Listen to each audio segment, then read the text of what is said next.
What's going on, guys? So Australia has big cities, like a lot of countries do.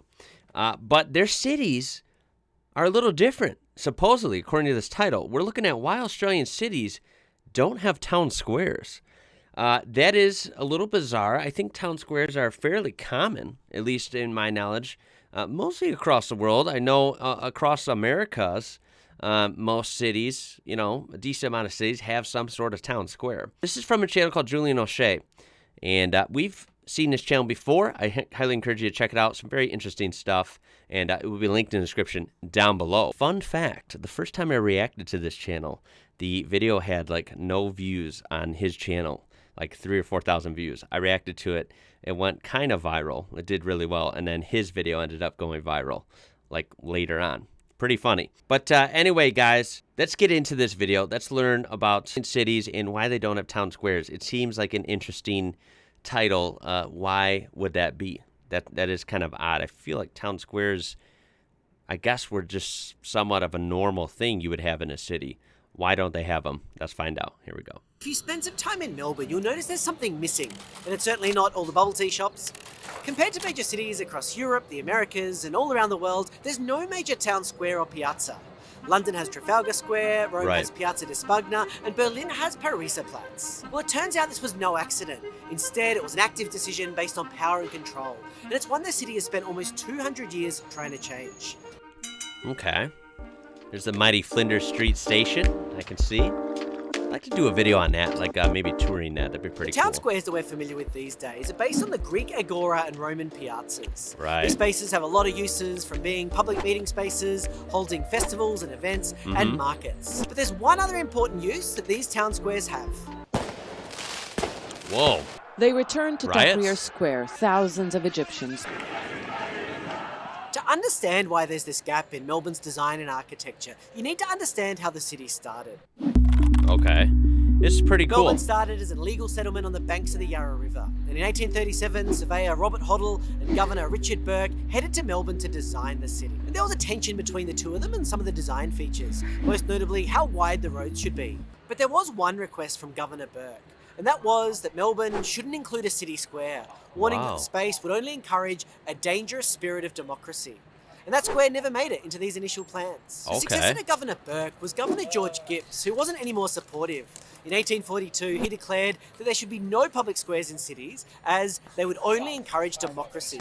And it wasn't that many decades before that the UK had kind of felt the impacts of a colonial uprising. And Melbourne's not the only Australian city that experienced this fate. The original plan for Brisbane also included wide streets and large public squares. This plan got the veto from Governor Gipps, who felt that wide open spaces encouraged public disorder. And the city is feeling the impacts of this design decision to this very day. Okay, so first off, starting off, that is, I guess I can see, that is somewhat valid, right?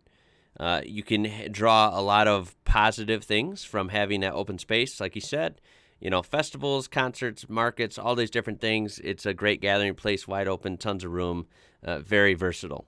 At the same time, with all the good, also comes some bad, right? You could have riots. You could have, bad crowds gathering. Could have revolts happening in a place that's pretty easy to gather and get some numbers.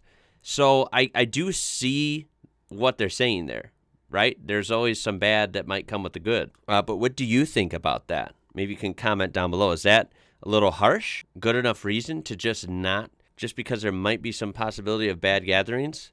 Let me know down below your thoughts on that.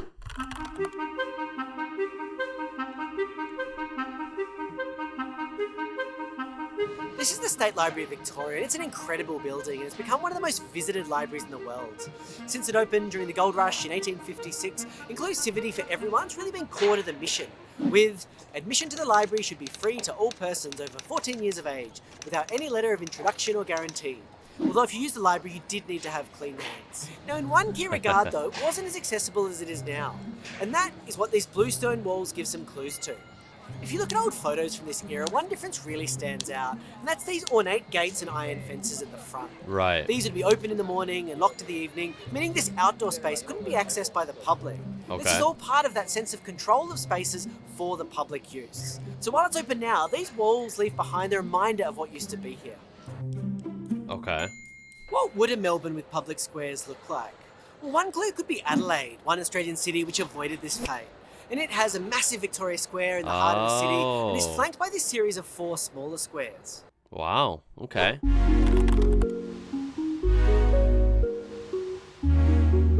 I've said this before, I still have to learn. I want to learn more because I've always been into like architecture and just how different cities work. I'm not really a big city person. I know it might be shocking to hear that I'm not a big city person, but at the same time, I'm fascinated how cities work. It's a little easier to learn how cities work, from afar, right? From a book, through a video, whatever, in the comfort of my own home. Whereas I don't necessarily have the desire to travel through every inch of every city in the world, just because cities, after a while, get a little old. They're so crowded and stuff. Some people love that kind of thing. I need a little space sometimes. They're not my thing all the time. But I do like learning how different cities operate. And even within Australia, you have Melbourne and Adelaide, both which are pretty famous cities. But clearly, they're a little different. Maybe a lot different. That's what I want to learn. In 1954, Melbourne was facing some design challenges across the city, which resulted in the creation of a citywide strategic plan. Melbourne, second largest city of Australia. A city which now contains more than 1/6 of the Commonwealth's total population. Amongst a range of other issues, the report noted that our city lacks a civic focal point. It said that the town hall area is busy and that every community has need at times for ceremonies of national rejoicing or solemn commemoration, and a city should have a place where its citizens can assemble together for such purposes. Yeah. Which I Those feel like founders of the city more than 100 years ago. when we talked about the bad versus the good, I feel like there is a lot more good reasons that a city square or a town square can serve, in my opinion. But I don't know. Could not have visualized that one day their town was to become a vast metropolis of 1.5 million people. It's a lot. And it put forward a bold idea based here, out the front of Parliament. And this place has become a bit of a de facto town square, including for things like protests.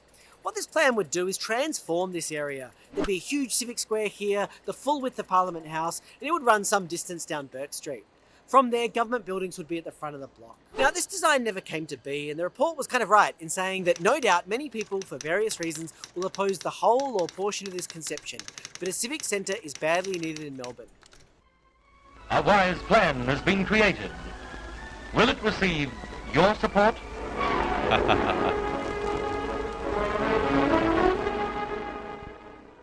It would be almost 2 decades later when Melbourne would next get its real attempt at a city square, called appropriately enough City Square. The square itself was mostly bluestone, had a big digital screen, outdoor cafes, some public art and a water wall. And it was opened by the Queen in 1980 to a lot of fanfare, but it never really worked.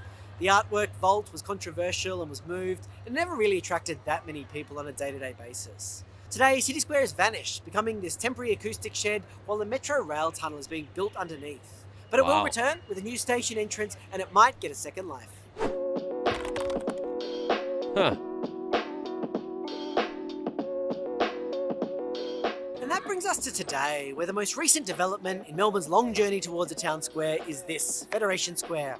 It is the same size as a city block, and in addition to this open space, there are restaurants, the Australian Centre for the Moving Image, an Aboriginal Cultural Centre, and art galleries. This is a really cool space, in my opinion. We have a nice floor, some nice landscaping and vegetation, and look at this architecture, right? This is clearly pretty fascinating, right? Look at these angled windows, just the wild look. There are restaurants, but a proposed idea for an Apple flagship store was seen as a little bit too commercial, and those plans were shelved. And as for this being a day-to-day meeting place and a place you would just spend time, it hasn't caught on that well. Now, there are some things that are certainly helping, like this artificial grass, but it's still a bit of a destination, a place you go for events and activities. But it does seem to have scratched the city's itch for a public space like this, and there are fewer voices now trying to create a new alternative. So without a natural public... So I wonder what's that about in Melbourne? Whenever they have sort of a test run with even a smaller scale city square, it doesn't seem to catch on, right? The original one that came about in the 80s is not even in use right now. And that new one he's showing still isn't really getting too populated. It doesn't seem too popular. I wonder what that is. Is it just because there's really never been one and people aren't used to it, so they don't need it? Is it doomed? Is it never going to work there? I don't know. Meeting place like a piazza, Melburnians have always needed other places to meet up. That's helped drive the cafe culture, making places like bars and alleyway restaurants the place you're most likely to meet and connect in the city. Right. But as for a place in public to meet and connect initially, well, without a town square to default to, that's become on the steps under the clocks at Flinders Street Station. There you go.